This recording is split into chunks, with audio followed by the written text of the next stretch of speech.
Hello friends, welcome to brain engineers. तो आज हम इस वीडियो में करने जा रहे हैं हमारी सीरीज़ चल रही है कंप्लीट नेमराज सुंडा थ्रू वन लाइनर क्वेश्चंस। तो उसका पार्ट नंबर 9। तो इससे पहले 8 पार्ट हम डिस्कस कर चुके हैं, जिसका लिंक आपको डिस्क्रिप्शन में मिल जाएगा और आई बटन पे भी उसकी पूरी प्लेलिस्ट का लिंक आपको मिल जाएगा। तो अगर आपने वो पार्ट्स अभी नहीं देखे हैं तो वो भी देखिए, क्योंकि उसमें हम 400 क्वेश्चन डिस्कस कर चुके हैं ऑलरेडी, और 401 से आज हम आगे स्टार्ट करने जा रहे हैं।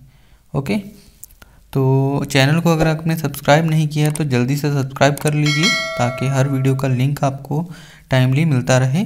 और कोई भी आपकी क्वेरी हो इसके अलावा, तो उसके लिए आप हमारे कमेंट बॉक्स में कमेंट कर सकते हैं। ओके, शुरू करते हैं आज का वीडियो।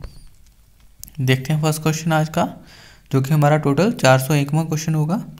वेस्टर्न डिस्टर्बेंसेस इन राजस्थान लोकली नोन एज। तो वेस्टर्न डिस्टर्बेंसेस जो होती हैं राजस्थान में, उनको किस नाम से जाना जाता है? ओके, ग्लोबली वेस्टर्न डिस्टर्बेंस बोला जाता है, राजस्थान में उनको बोला जाता है दैट इज मवात। ओके, मवात। Next question, what is El Nino? El Nino क्या है?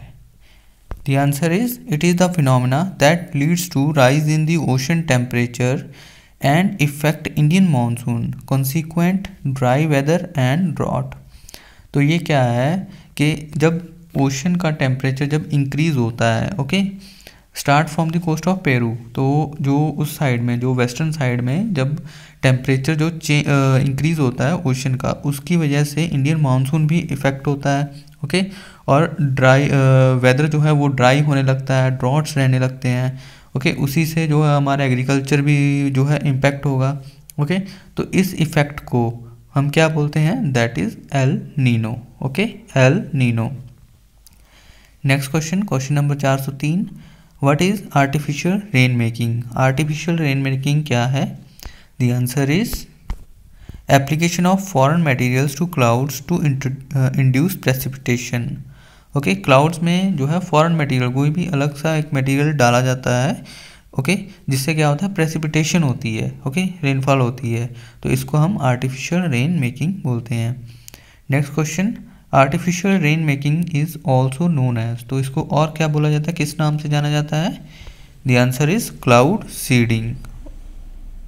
Okay, cloud seeding. Next question, dash is use in cold seeding. अगर हम कोल्ड सीडिंग कर रहे हैं तो उसके लिए क्या यूज़ किया जाता है? The answer is silver iodide और dry ice. Okay, silver iodide और dry ice for cold seeding. Next question, dash is use in warm clouds. तो वो था हमारा कोल्ड सीडिंग के लिए। अभी अगर वार्म क्लाउड्स हैं उसके लिए हम क्या यूज़ करेंगे? The answer is sodium chloride. Okay, NaCl, sodium chloride. Next question, short range weather forecasting is for. तो जो हमारी शॉर्ट रेंज वेदर फोरकास्टिंग है वो कितने समय के लिए होती है? The answer is less than 3 days और अप टू 72 hours। ओके, 3 दिन से कम के समय के लिए जो भी वेदर फोरकास्टिंग हो रही है उसको हम शॉर्ट रेंज वेदर फोरकास्टिंग बोलते हैं। Next question, medium range weather forecasting is for. अगर मीडियम रेंज वेदर फोरकास्टिंग की बात करें तो वो कितने समय के लिए है? The answer is 3 to 10 days। Okay, 3 to 10 days। Next question, short range weather forecasting is issued dash a day and specially valid for. तो जो शॉर्ट रेंज वेदर फोरकास्टिंग है वो दिन में कितनी बार इशू की जाती है और कितने समय के लिए वैलिड होती है? द आंसर इज ट्वाइस, दिन में 2 बार और 36 घंटे के लिए वो वैलिड होती है। Okay, next question, range forecast are issued dash in a year and are useful for choosing crop patterns. तो ये हमारी लॉन्ग रेंज की बात कर रहे हैं यहाँ पे। The answer is thrice. तो साल में 3 बार होती हैं लॉन्ग रेंज वेदर फोरकास्टिंग। यहाँ पे लॉन्ग वर्ड जो है मिसिंग है 410 में क्वेश्चन में, आप उसको करेक्ट कर लीजिए। Okay, next question, question number 411, the prediction of monsoon is based on statistical observations of dash forecasting. Okay, तो मानसून की जो प्रेडिक्शन है वो किस फोरकास्टिंग पे डिपेंड करती है? The answer is long range weather forecasting. Okay, long range weather forecasting से हम मानसून की प्रेडिक्शन करते हैं। Next question number 412, synoptic method of forecasting is use for dash forecast. Synoptic method जो है वो कौन सी फोरकास्ट के लिए यूज़ किया जाता है? The answer is short range forecasting. Okay, short range forecasting. Question number 413, national centre for medium range weather forecasting is situated at. तो जो नेशनल सेंटर है मीडियम रेंज वेदर फोरकास्टिंग का वो कहाँ पे प्रेजेंट है, कहाँ पे स्थित है?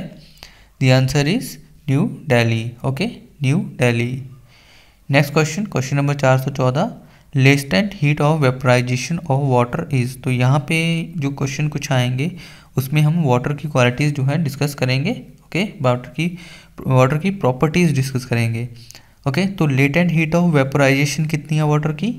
The answer is 580 calories per gram at 0 degree Celsius. Okay, 580 calories per gram at 0 degree Celsius temperature.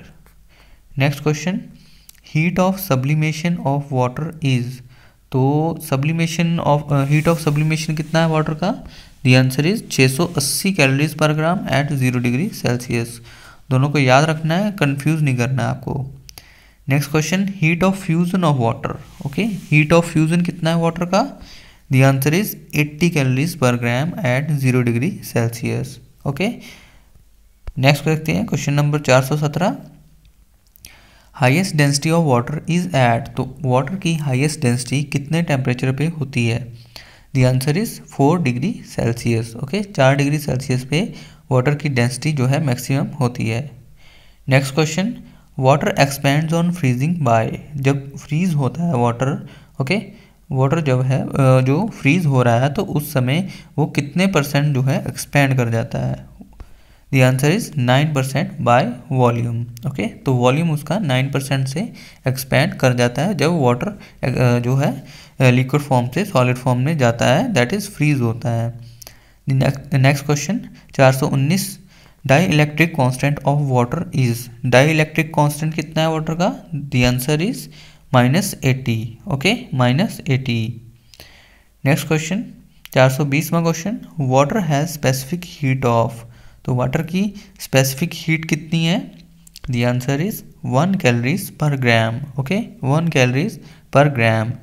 Highest of any known substance except liquid ammonia. तो लिक्विड अमोनिया जो है ओनली सब्सटेंस है, ओके, जिसकी स्पेसिफिक हीट वाटर से कम है। Otherwise सबकी जो दूसरे जो भी सब्सटेंसेस हैं उनकी जो है ज़्यादा होती है वाटर से specific heat. Next question number 421, what is water logging. Okay, water logging क्या है? A situation where all the pores both macro and micro are filled with water temporarily और परमानेंटली। तो सॉइल में दो तरह के पोर होते हैं, एक होते हैं माइक्रोपोर जो कि छोटे साइज़ के होते हैं और दूसरे होते हैं मैक्रोपोर जो कि बड़े साइज़ के होते हैं। तो वो कंडीशन जब मैक्रोपोर और माइक्रोपोर दोनों ही जो है पानी से भर जाते हैं, ओके, कंप्लीटली जो है पानी से भर जाते हैं, या तो वो टेम्परेरी पीरियड के लिए होगा कुछ समय के लिए या फिर परमानेंटली होगा। ओके, तो उस कंडीशन को हम बोलेंगे water logging. Okay, water logging. Next question number 422, what is the effect of water logging on oxygen diffusion rate. तो ODR that is oxygen diffusion rate पे वाटर लॉगिंग का क्या जो है इम्पैक्ट रहेगा? The answer is water logging reduces the oxygen diffusion rate. Okay, oxygen की जो oxygen जो है उसमें सॉइल में जानी है वो उसको कम कर देता है। ओके, जब वाटर लॉगिंग हो जाती है, क्योंकि एयर जो है वहाँ पे प्रेजेंट नहीं होती, सारे के सारे पोर्स वाटर से ही भर जाते हैं। Next question, redox potential of aerated soil is. तो एरेटेड सॉइल, ओके, उसमें जिसमें एरेटेड सॉइल वो हैं जिसमें पूरे पोर्स वाटर से नहीं भरे हैं। ओके, जो माइक्रोपोर्स हैं वो वाटर से भरे हुए हैं और मैक्रोपोर्स में एयर प्रेजेंट है। ओके, तो redox potential of aerated soil is, तो वो कितना होगा? 400 से 700 MV। Next question number 424, redox potential of water logged soil is. तो रिडॉक्स पोटेंशियल हमने एरेटेड सॉइल का देखा, वो 400 से 700 MV है, और अगर हम वाटर लॉग्ड सॉइल का देखें तो that will be -252 -300 MV। Okay, तो यहाँ पे रिडॉक्स पोटेंशियल बहुत कम हो जाता है। नेक्स्ट देखते हैं question number 425, akiochi in rice is due to. तो अकायोची डिसीज जो होता है राइस में वो किसकी वजह से है?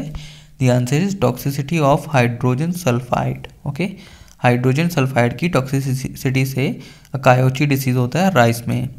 तो in submerged rice sulphate is reduce to sulphide that is further reduce to hydrogen sulphide. तो सल्फेट जो है पहले बन जाता है, सल्फाइड बनता है, वहाँ से फिर जो है हाइड्रोजन सल्फाइड में रिड्यूस हो जाता है वो। तो ओके, उससे क्या है टॉक्सिसिटी होती है हाइड्रोजन सल्फाइड की, तो वो कॉज करती है akiochi disease in rice. Next question, question number 426, what is transpiration ratio approach. तो ट्रांसपिरेशन रेशियो अप्रोच क्या है? It is an irrigation scheduling approach which is determined by amount of water transferred by a crop to produce unit amount of dry matter. तो जो transpiration ratio approach जो है उसमें क्या देखा जाता है कि जो प्लांट है वो एक specific quantity of dry matter produce करने के लिए ओके, तो कितना वो वाटर को ट्रांसपायर कर रहा है। ओके, उसी के बेसिस पे उसकी इरिगेशन को शेड्यूल किया जाता है। ओके, तो इस चीज़ को हम बोलेंगे transpiration ratio approach. Next question, question number 427, transpiration ratio approach is also known as. तो इसको और किस नाम से जाना जाता है? The answer is absolute approach. Okay, absolute approach. Question number 428, irrigation scheduling is determined for maize and wheat at -% depletion of available soil moisture. तो मेज और व्हीट के लिए कितने % वाटर जो है सॉयल का डेप्लीशन होना चाहिए, मतलब वहाँ से उतने % वो कम होना चाहिए। ओके, तो हम इरिगेशन करें तो वो कंडीशन हमें पता करनी है यहाँ पे। तो आंसर रहेगा इसका 25%। तो जब सॉयल का जो अवेलेबल मॉइस्चर कंटेंट है वो 25% से कम हो जाए ओके, तो वहाँ पे हम जो है इरिगेशन करते हैं for maize and wheat. Next question, question number 429, irrigation scheduling is determined for drought resistant crops at -% depletion of available soil moisture. तो कितने % डिप्लीशन होना चाहिए अवेलेबल मॉइस्चर का कि हम ड्रॉट रेजिस्टेंट क्रॉप्स के लिए इरिगेशन शेड्यूल करें? That is 50%। तो 50% तक अगर डिप्लीट हो गया है तो वहाँ पे हम इरिगेशन हमें देना पड़ेगा ड्रॉट रेजिस्टेंट क्रॉप्स के लिए। Next question, question number 430, climatologically approach of irrigation scheduling is also known as. तो इसका आंसर रहेगा सॉयल मॉइस्चर इंडेक्स अप्रोच और IW/CPE ratio approach.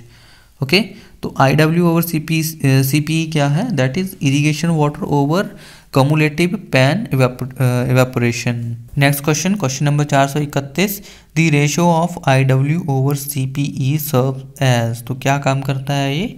The answer is soil moisture stress. Okay, तो soil moisture stress index हमें provide करता है IW/CPE ratio. Next question number 432, lower the IW/CPE ratio dash is the stress. तो अगर ratio कम हो रही है तो जो स्ट्रेस जो है क्रॉप के लिए वो कम रहेगा या ज़्यादा रहेगा। ओके, ये हमें बताना है। तो अगर जितनी भी रेशो कम रहेगी तो इसका जो स्ट्रेस है वो बढ़ता रहेगा उतना। ओके, उतना ही वो बढ़ता जाएगा। Question number 433, dash is the scientific approach of irrigation scheduling. Okay, scientific approach क्या है? The answer is IW/CPE ratio approach. Okay, next question, critical stage for irrigation in rice is. तो यहाँ से हम क्रिटिकल स्टेजेस करने जा रहे हैं इंपॉर्टेंट क्रॉप्स की। तो राइस के लिए क्रिटिकल स्टेज क्या है? The answer is booting, panicle initiation and flowering. तो 3 क्रिटिकल स्टेजेस हैं, बूटिंग पे, पैनिकल इनिशिएशन पे और फ्लावरिंग स्टेज पे। Question number 435, critical stages for irrigation in wheat is. तो वीट के लिए क्या है critical stages? The answer is CRI that is crown root initiation, next tillering, then at jointing, then at flowering and last at milking. तो ये 5 जो stages हैं वो क्रिटिकल है इरिगेशन के लिए इन वीट क्रॉप। नेक्स्ट क्वेश्चन, मेज के लिए कौन सी क्रिटिकल स्टेजेस हैं? The answer is tasseling and silking. Okay, tasseling stage and silking stage. Next question number 437, critical stages for irrigation in cotton is. तो कॉटन के लिए कौन सी स्टेजेस हैं जो इरिगेशन के लिए क्रिटिकल हैं? The answer is flowering and boll formation. Okay, flowering and boll formation. Next question, critical stage for irrigation in gram is. तो ग्राम के लिए कौन सी है? The answer will be pre flowering and pod development. Okay, pre flowering and pod development are the critical stages for irrigation in gram. Next question, critical stages for irrigation in groundnut. तो ground नट की बात करें उसमें कौन सी stages हैं critical? तो इसका answer रहेगा flowering, pegging and pod filling. Okay, 3 stages हैं, फ्लावरिंग पे, देन पैगिंग पे and then at pod filling stage. Okay, next question, critical stage for irrigation in pigeon pea. Pigeon pea और अरहर बोलेंगे हम इसको, कैजनस कैजान इसका साइंटिफिक नेम है। ओके, तो उसके लिए कौन सी क्रिटिकल स्टेज है इरिगेशन के लिए? The answer is flower initiation and pod formation. Okay, flower initiation and pod formation. Next question, critical stage for irrigation in safflower. तो सैफफ्लावर के लिए कौन सी है? The answer is flower initiation. Okay, flower initiation. Question number 442, 1 atmosphere is equal to dash centimetre of water. तो एक atmosphere कितने centimetre of water के इक्वल है? That is 1036 centimetre of water. Question number 443, 1 bar is equal to dash centimetre of water. तो 1 bar कितने के equal है? The answer is 123। Okay, 1023 bar centimetre of water. Question number 444, 1 acre is equal to dash hectare. तो 1 एकड़ जो है कितने hectare के इक्वल है? That is 0.405। Okay, 0.405। Next question, 1 hectare is equal to dash acre. तो ये उल्टा हो जाएगा इसका। तो 1 हेक्टेयर में कितने एकड़ है? That is 2.47। Okay, 2.47 acre is equal to 1 hectare. Question number 446, what is watershed management. तो वाटरशेड मैनेजमेंट क्या है? It may be a natural unit of water land whose run off collects and flows out of the area through a single common outlet into the river और other water body. तो watershed management क्या है कि जो भी एक बड़ा सा एरिया है उसमें से जो भी पानी जो है वो उसमें से रन ऑफ वाटर जो निकल रहा है उसके लिए एक ही आउटलेट होगा और वो डायरेक्टली किसी रिवर में या वाटर बॉडी में चला जाएगा। तो इसको हम वाटरशेड मैनेजमेंट बोलते हैं। Okay, next question number 447, what is irrigation. Irrigation क्या है? The answer is it is the artificial application of water to partially meet the crop evapotranspiration requirement. तो साइंटिफिक डेफिनेशन तो यही रहेगा इसका कि हम उसकी एवेपोट्रांसपिरेशन रिक्वायरमेंट है उसको पार्शली पूरा कर रहे हैं। ओके, इरिगेशन से। Next question, most common method of irrigation in India is. तो मोस्ट कॉमन मेथड इरिगेशन का क्या यूज़ किया जाता है इंडिया में? The answer is surface irrigation. Okay, surface irrigation. Question number 449, type of surface irrigation. तो surface irrigation की कौन कौन सी टाइप्स हैं? The answer will be flood irrigation, check basin, ring basin, border strip method, furrow method, करूगेशन, search irrigation and cablegation. तो ये सारी जो है टाइप्स हैं सरफेस इरिगेशन की। नेक्स्ट क्वेश्चन नंबर 450 जो कि हमारा लास्ट क्वेश्चन रहेगा आज का, irrigation method suitable for close growing crops.